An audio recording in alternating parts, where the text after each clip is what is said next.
எரிவாயு சிலிண்டர் தட்டுப்பாடு காரணமாக சென்னை தியாகராய நகர் உள்ள உணவகம் இன்று விடுமுறை அறிவிப்பு வெளியிட்டுள்ளனர்.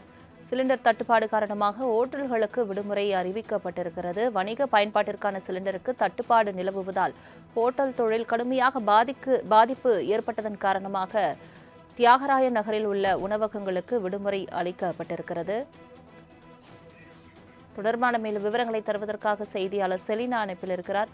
செலினா, வணக்கம். சிலிண்டர் தட்டுப்பாடு காரணமாக டி நகரில் உள்ள ஹோட்டல்களுக்கு இன்று விடுமுறை அறிவிக்கப்பட்டிருக்கிறது. முழு விவரங்களை சொல்லுங்க.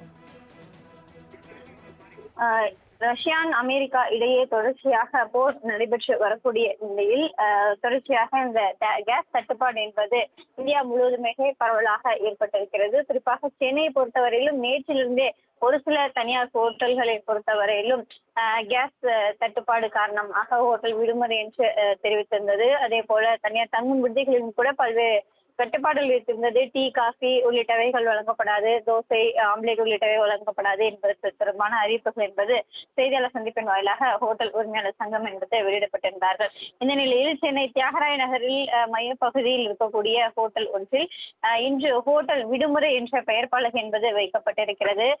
அந்த குறிப்பாக கேஸ் தட்டுப்பாடு காரணமாக அந்த ஹோட்டல் உரிமையாளர் இன்று விடுமுறை அளிக்கப்பட்டிருப்பதாக தெரிவித்திருக்கிறார். ஒரு நாளைக்கு அந்த கடையில் மட்டும் 20 to 30 சிலிண்டர் வரையிலும் இந்த கேஸ் உணவுக்காக செயல்பட்டு வருவதாகவும், கேஸ் தட்டுப்பாடு காரணமாக உணவகங்கள் இன்று விடுமுறை அளிக்கப்படுவதாக தெரிவிக்கப்பட்டிருக்கிறது. சென்னையில் இருக்கக்கூடிய பல்வேறு இடங்களில் சிறிய கடைகளிலிருந்து பெரிய கடைகள் வரையிலும் பல்வேறு கடைகளில் இன்று விடுமுறை என்பது அளிக்கப்பட்டிருக்கிறது. குறிப்பாக உணவகங்களில் ஒரு நாள் ஒன்றுக்கு 12 to 15 சிலிண்டர் வரையிலும் உபயோகப்படுத்துவதாகவும், சிலிண்டர் தட்டுப்பாடு காரணமாக அவர்களுக்கு வரவேண்டிய சிலிண்டர் என்பது வரவில்லை எனவும், இதன் காரணமாக விடுமுறை அளிக்கப்படுவதாக கூறப்படுகிறது. உணவகங்களில் சாப்பிடக்கூடியவர்களுக்கு இது பெரும் பாதிப்பை ஏற்படுத்தியிருக்கிறது. அதே போல உணவகங்களின் உரிமையாளர்களுக்கும் இது பாதிப்பை ஏற்படுத்தியிருக்கிறது.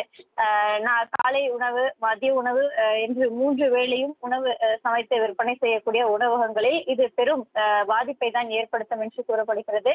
அதே போல வெளியே தங்கி விடுதிகளில் தங்கி பணிக்கு செல்வோர், அதே போல பள்ளிக்கு செல்வோரும் கூட உணவகங்களை நம்பியே இருக்கக்கூடிய நிலையில் சிலிண்டர் தட்டுப்பாடின் காரணமாக அங்கு உணவகங்கள் என்பது மூடப்பட்டிருக்கக்கூடிய நிலையில் அவர்களின் உணவு தட்டுப்பாடும் அதிகரித்து வருவதாகவும் கூறப்படுகிறது. மேலும் கேஸ் தங்குதடையின்றி இயல்பாக வழங்கப்பட்ட பிறகுதான் இது இயல்பு நிலைக்கு திரும்பும் என்றும் எதிர்பார்க்கப்படுகிறது.